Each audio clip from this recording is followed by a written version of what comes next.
E aí, pessoal? Sejam muito bem-vindos a mais uma das nossas análises de hoje. Bom, na nossa exploração de agora, a gente vai desvendar um termo clínico que, olha, pode soar como um verdadeiro trava-línguas à primeira vista. Mas acreditem, ele representa uma abordagem absolutamente revolucionária para como a gente enxerga o envelhecimento. Estamos falando da gerontopsicomotricidade. A palavra é longa mesmo, mas o conceito por trás dela tem literalmente o poder de transformar a nossa compreensão sobre essa conexão incrível entre o corpo, o cérebro e o avanço da idade. Sabe aquela ideia muito comum que a gente tem de que na terceira idade se exercitar é só fazer uns movimentos básicos para não deixar o músculo atrofiar? Fica a pergunta, será que o movimento na velhice é só suar a camisa e pronto? O material que a gente está mergulhando hoje desafia exatamente essa visão mais tradicional e nos convida a uma mudança de paradigma que é simplesmente fantástica. E para a gente não se perder nessa ideia que é super profunda, olha só o nosso roteiro rapidinho. Vamos passar pelo processo de envelhecer, a definição desse conceito, a questão da prevenção, o cérebro em movimento, os benefícios emocionais e, claro, o grande objetivo de tudo isso, envelhecer com autonomia. Então, vamos lá para o nosso ponto de partida, a seção 1, o processo de envelhecimento e o entendimento dessas mudanças naturais. Bom, antes de a gente entrar de cabeça na terapia em si, precisamos reconhecer o óbvio, né? O envelhecimento é um processo natural da vida. A gente começa a notar uma redução na força muscular, uma diminuição no equilíbrio, sabe? Os movimentos vão ficando um pouco mais lentos, a postura muda e até algumas alterações cognitivas dão as caras. E o resultado disso? Um aumento bem preocupante no risco de quedas. Isso não é só teoria. Afeta coisas do dia a dia, tipo caminhar, levantar daquela cadeira mais funda, ou seja, afeta a nossa independência. O que nos leva perfeitamente à nossa seção 2, a definição. Afinal, o que é essa tal de terapia? Lembra do palavrão? Gerontopsicomotricidade. A mágica está exatamente na essência dessa palavra. Ela é um campo que une peças de um quebra-cabeça enorme. A psicomotricidade, a neurociência, a funcionalidade e o estudo do envelhecimento humano. A grande sacada aqui não é tratar o corpo de um lado e a mente do outro, como se fossem coisas separadas. Não! A ideia é estimular os dois de uma forma totalmente integrada. É uma ponte direta entre o físico, o cérebro e a idade que avança. E tem uma citação no nosso material de origem que sinceramente muda tudo. Prestem atenção nisso. O movimento não é apenas exercício físico. É também organização cerebral, percepção espacial, planejamento motor, cognição e emoção.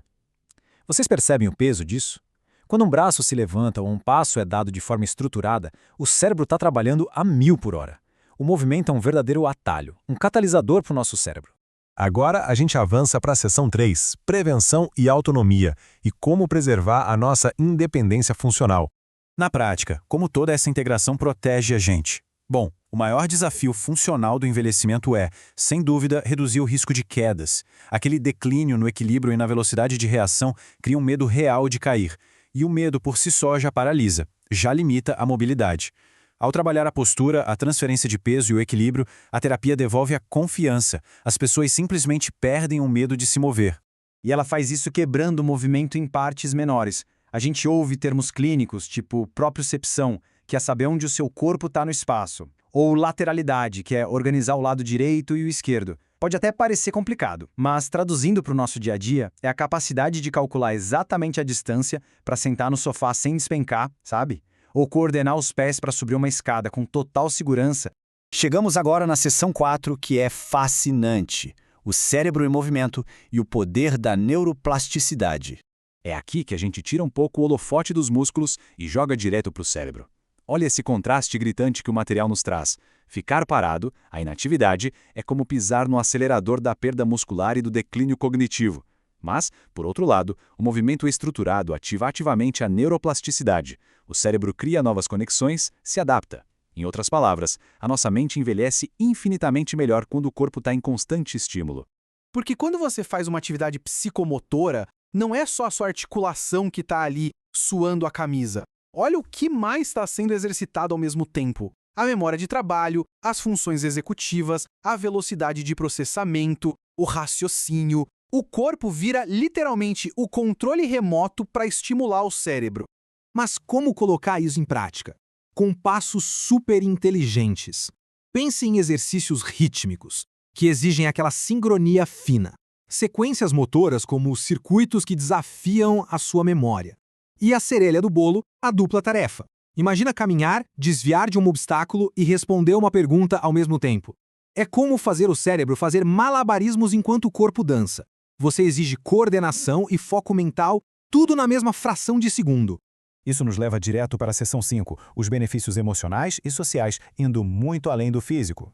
Sabe, muitas vezes a gente foca tanto na máquina, no corpo, que esquece o lado psicológico. O envelhecimento traz bagagens pesadas, como o isolamento, a insegurança e até uma queda na autoestima. Mas quando a gente introduz esse movimento terapêutico, que geralmente rola em grupo, acontece uma explosão de coisas boas. Traz socialização, participação ativa e melhora o humor. Voltar a se sentir capaz de fazer um movimento de forma independente dá um choque de autoconfiança indescritível.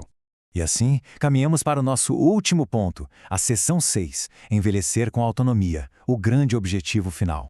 Qual é o propósito maior de tudo isso que a gente destrinchou hoje? Não é só sobreviver até os 100 anos, sabe? Não é só adicionar anos ao calendário. A meta de verdade é melhorar a capacidade funcional, a cognição, a independência da pessoa. É garantir que esses anos a mais venham repletos de qualidade e não de limitações. Tem uma outra frase fantástica da nossa fonte que amarra isso de um jeito perfeito. Envelhecer com o movimento é envelhecer com maior autonomia, segurança e participação social. É a prova de que se movimentar com inteligência e propósito é e sempre vai ser uma das ferramentas mais poderosas que a gente tem para garantir uma saúde completa. Para a gente fechar nossa análise de hoje, eu quero deixar uma pulga atrás da orelha de todo mundo aqui. Como é que a nossa sociedade pode integrar melhor esse movimento estruturado e inteligente no dia a dia do nosso envelhecimento? É uma reflexão vital, viu? Porque entender que essa mudança de paradigma existe é só o primeiro passo. Transformar isso em cultura é o nosso grande desafio para o futuro. Pensem nisso, e a gente se vê na nossa próxima exploração.